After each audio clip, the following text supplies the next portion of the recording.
अचानक टीव्हीवरती अवतरला होतात आणि सगळ्या चलनी नोटांची धुळधाण करून टाकली होती. काय बोलले होते की तुमच्याकडे ज्या चलनी नोटा आहेत त्या आज रात्री 12 पासून फक्त कागदाचे तुकडे राहतील, त्यांचं महत्व आम्ही काढून टाकलेलं आहे, डिमॉनिटायझेशन. तसंच मोदीजी येत्या 4 तारखेला तुम्ही फक्त नरेंद्र मोदी असाल, पंतप्रधान असणार नाही. आणि मी एक नवीन शब्द दिलेला आहे, संपूर्ण देश 4 तारखेला जसं तुम्ही काही वर्षांपूर्वी डिमॉनिटायझेशन केलेलं तसं 4 तारखेला डिमोदिनेशन करणार आहे. डिमोदिनेशन. मग मला प्रश्न विचारतात की मोदीजींनी 25 सभा घेतल्यात महाराष्ट्रात, म्हणते घेऊ देत, उद्या आणखीन घेत आहेत. माझं मत आहे परवा पण घ्या, कारण पंतप्रधान म्हणून तुमच्या या शेवटच्या सभा आहेत महाराष्ट्रामध्ये. आणि मगाशी जे मी तुम्हाला सांगत होतो भाजपच्या भविष्याची चिंता, मी जे बोलतोय खरं की खोटं तुम्ही मला सांगा, कारण 4 तारखेला यांची सत्ता जाणार. भाजपचं काय होणार मला माहिती नाही, पण मोदीजी तुम्ही जर का शब्दाचे पक्के असाल तर तुम्हीच जे सांगितले की 75व्या वर्षानंतर राजकारणाने निवृत्ती घेतली पाहिजे, 2 वर्षानंतर तुम्ही 75 वर्षाचे होत आहेत. मग भाजपचं काय होणार? आता तुमचा एकच चेहरा आहे, तो सुद्धा चालत नाहीये. मग 2 वर्षानंतर तुम्ही सुद्धा झोडी अडकून गेल्यानंतर जे सगळे धोंडे आहेत ते भाजपवाल्यांच्या पदरामध्ये टाकल्यानंतर भाजपचं काय होणार हा मला प्रश्न पडलेला आहे. असो, या सगळ्या पुढच्या गोष्टी आपल्याला काय करायच्या नाहीत. मला तुम्हाला विचारायला आलोय मी, कारण डोंबिवली हे विद्येचं माहेरघर आहे. ज्या भाषेमध्ये प्रधानमंत्री बोलतायत, मला नकली संतान बोलतायत, हे तुम्हाला मान्य आहे? अगदी भाजपच्या मतदारांना सुद्धा विचारतो, अरे कठीण काळामध्ये जेव्हा संपूर्ण देशात भाजपचे फक्त 2 खासदार होते, अटलजींचाही पराभव झाला होता आणि आपण दोघेही म्हणजे शिवसेना आणि भारतीय जनता पक्ष राजकारणामध्ये अस्पृश्य होतो, कोणीच आपल्या सोबत यायला तयार नव्हतं, तेव्हा शिवसेनेने तुम्हाला साथ दिलेली ती शिवसेना तुम्ही आज नकली म्हणताय, हे भाजपला पटते? अस्सल जे भाजपाचे लोक आहेत त्या विचारधारेचे, जे रामभाऊ म्हाळगी प्रबोधिनीमध्ये संस्कारित झालेली लोक आहेत, त्यांना हे पटतंय का? आज अनेक अशी कुटुंब आहेत, मला माहिती आहे, मला भेटत असतात, माझ्याशी बोलत असतात आणि मला सांगत असतात की उद्धव जे चालले बरोबर नाहीये, आम्ही कोणत्या दिशेने चाललोय आम्हाला कळत नाहीये. हे असं व्हायला नको होतं. म्हटलं व्हायचं नाहीये, हे तुमच्या लोकांनी घडवलेलं आहे, हे तुमच्या लोकांनी घडवले. पण ती संस्कारी पिढी जी होती त्या संस्कारी पिढीबद्दल आज देखील माझ्या मनामध्ये आदर आहे, जरूर आहे, मी उघडपणाने सांगतो. पण आज यांचं जे चाललेलं आहे तळ्यात मळ्यात आणि मग कोणाच्या तरी गळ्यात, म्हणजे एकदा मला नकली संतान बोलायचं, दुसऱ्या दिवशी मला डोळा मारायचा, तिसऱ्या दिवशी परत नकली सेना बोलायचं. म्हणजे त्यांना काय, मी तर प्रामाणिकपणाने सांगतो, मी माणुसकी सोडलेली नाही आणि मी कोणताही टोमणा मारत नाही, पण 10 वर्ष या माणसाने कधी झोपच घेतलेली नाहीये. आपण 2 दिवस नाही झोपलं तर मेंदूला झिंजेण्या येतात, हे तर 10 वर्ष नाही झोपले, काय परिस्थिती झाली असेल. आणि भाजपला, आत्ताच्या भाजपला सांगतो की तुम्ही एवढे निर्दयी होऊ नका, थोडं त्यांना आराम करू द्या. आता त्यांच्या भाषणामध्ये काल आज उद्या काय कळत नाही, म्हणून मी या सरकारला मोदी सरकार नाही बोलत, गजनी सरकार बोलतो. या गजनी सरकारच्या हातात उद्या तुम्ही देश देणार आहात, कारण उद्या कदाचित विसरून जातील, अरे तुम्ही मतदार देशाचे आहात, मला वाटलं पाकिस्तानचे आहात. म्हणजे देवेंद्र फडणवीस त्यांना आम्ही जे काय आता बोलतोय,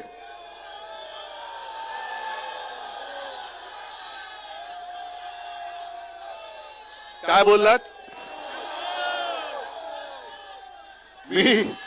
मी अक्षय कुमारला एक सांगतोय की अक्षय कुमारजी, तुम्ही प्रधानमंत्र्यांचा परत 4 तारखेच्या इंटरव्ह्यू घ्या आणि आंबा कसा खायचा विचारलं तसं टरबूज कसं खायचं विचारा, पण 4 तारखेच्या आत घ्या, कारण टरबूजचा भाव जो आहे तो त्याच्यानंतर उतरणार आहे, आता तर नाहीच आहे. म्हणजे त्यांचं कसं चाललंय की मी चपराशी झालो तरी चालेल, पण मी पुन्हा येईन. आणि आपले मेंढे नुसती दाढी खाजवत पाठी पाठी पाठी चाललेत. हे म्हणे बाळासाहेबांचे विचार पुढे नेणार. महाराष्ट्र तुमच्या डोळ्यात एकच लुटला जातोय तरी मिंदे तुम्ही दिल्लीश्वराची चाकरी करता. हे बाळासाहेबांचे विचार आहेत. ज्या आमच्या छत्रपती शिवाजी महाराजांनी सुरत लुटली होती त्या सुरतेचे 2 जण माझ्या छत्रपतीचा महाराष्ट्र तुमच्या डोळ्यात देखत लुटतायत तरी सुद्धा तुम्ही शेपट्या घालून तिकडे चाकरी करतायत. हे बाळासाहेबांचे विचार, हे तुमचं हिंदुत्व. आणि म्हणून मी तुम्हाला जे वचन दिलेलं आहे की महाविकास आघाडी महाराष्ट्रामध्ये आणि इंडिया आघाडीचं सरकार देशात येणार म्हणजे येणारच.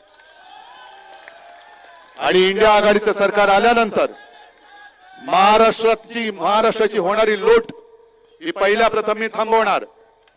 आणि महाराष्ट्राचं लुटलेलं वैभव यांनी जे गुजरातला नेलेलं आहे हे वैभव, लुटलेलं वैभव मी माझ्या महाराष्ट्रामध्ये आणून दाखवल्याशिवाय राहणार नाही. शेतकऱ्यांसाठी सुद्धा वचनं दिलेली आहेत. 10 वर्ष मोदीजी तुम्ही होतात, आज महाराष्ट्राबद्दल कळवळ आलंय. अनेकदा आम्ही तुम्हाला सांगितलं की मराठीला अभिजात भाषेचा दर्जा द्या, अजून का दिला नाहीत? आज अमित शहा कुठेतरी बोललेत की मोदींना पुन्हा 3ऱ्यांदा प्रधानमंत्री करा. जो गोहत्या करेल त्याला आम्ही उलटे टांगू. आजपर्यंत 10 वर्ष तुम्ही त्यांना काय करत होता? तिरकं टांगलं होतं. बरं, गोवंश हत्या बनली किंवा गोहत्या केल्यानंतर त्याला उलट टांगणार. पण मणिपूरमध्ये महिलांची जी धिंडवडे काढले त्यांच्यासमोर अमित शहा तुम्ही का उलटे झालात? तुमचं का खाली डोकं वर पाय झालं? आम्हाला पहिला प्रथम मातेचं रक्षण करायचंय, गोमातेचं आम्ही नंतर करणार.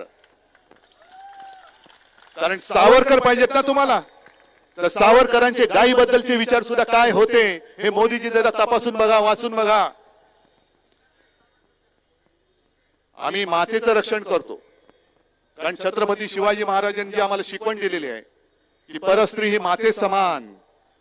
तुम्ही मणिपूरमध्ये गेला नाहीत, कुठेच गेला नाहीत. आणि काल आपल्या त्या प्रफुल्ल पटेलने अचानक महाराजांचा जिरोटोप त्यांच्या डोक्यावरती ठेवला. म्हणजे देणाऱ्यालाही डोकं नाही, घालणाऱ्याला घालून घेणाऱ्याला डोकं नाही. आमच्या दैवताची बरोबर मोदींबरोबर करतात. राम मंदिराच्या वेळेला सुद्धा एक कोणता तो सागर गोटा असाच होता तिथला, त्यांनी महाराजांची बरोबरी केली होती. तुम्ही त्यांचं पूजन करायचं तर घरी करा, तुमच्या घरी कोणाचं पूजन करायचं तुमचा प्रश्न आहे प्रफुल्ल पटेलजी. पण आमच्या शिवछत्रपतींचा अपमान आम्ही सहन करणार नाही. आणि प्रफुल्ल पटेल या वेळेला महाराष्ट्र तुम्हाला आपटेल, नक्की आपटेल. बघा, हिंमत दाखवल्यानंतर पाऊस पण थांबला की नाही. हे संकटाला घाबरायचं नसतं कधी. संकट जे माझे आजोबा सांगायचे की अरे संकटाच्या छाताडावरती चालून जाण्याची हिंमत पाहिजे. त्या हिमतीने मी मैदानात उतरलेलो आहे. आणि एक तुमच्या हक्काची आपली बहीण वैशालीताई ही तुम्हाला मी उमेदवार म्हणून दिलेली आहे. खासदार करण्याची जबाबदारी तुमची आहे. आपण ज्यांना मोठं केले ते गद्दार झाले, पण कल्याण डोंबिवलीची ओळख गद्दार म्हणून होऊ देणार नाही, होऊ शकत नाही. गद्दाराला गाडणारी पाहिजे. आणि म्हणूनच 20 तारखेला आपली निशाणी काय? कारण भाजपचा आणखीन एक डाव बघा कसा आहे. यांच्याकडे कोणी उमेदवार नाहीत.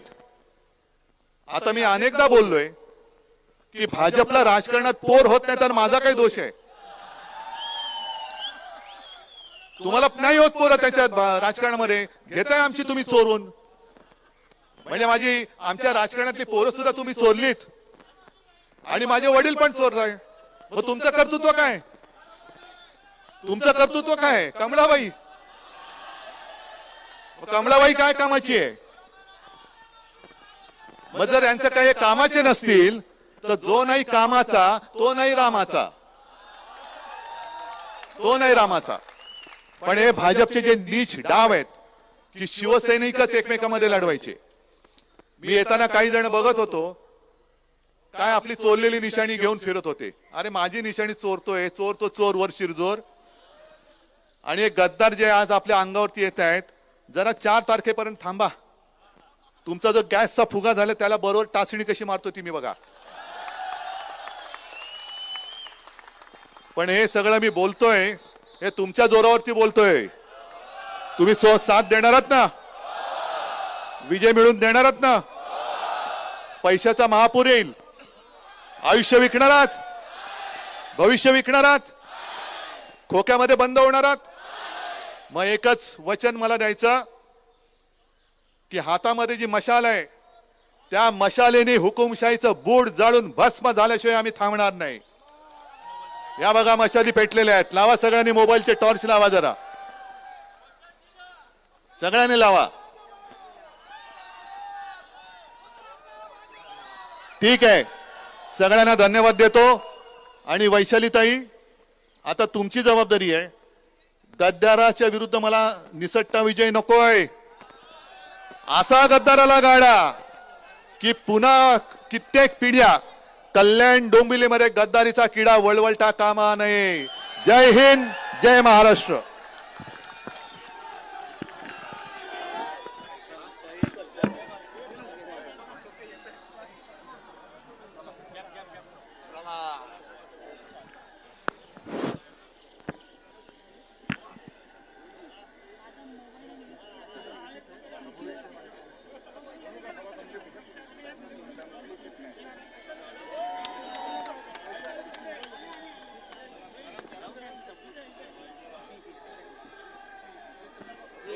पाठी